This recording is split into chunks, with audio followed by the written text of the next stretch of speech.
ছোট্ট ছেলে মেয়েদেরকে ননির পুতুল করে গড়ে তুলবেন না, খবরদার। ওদেরকে কষ্ট সহিষ্ণু করে গড়ে তুলবেন।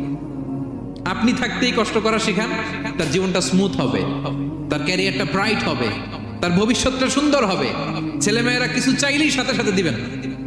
অনেক বাবা মা আছে এত আদর করে, এত বেশি আহ্লাদ করে, যা চায় তাই দেয়, পরে হিতে বিপরীত হয়, ঠিক কিনা?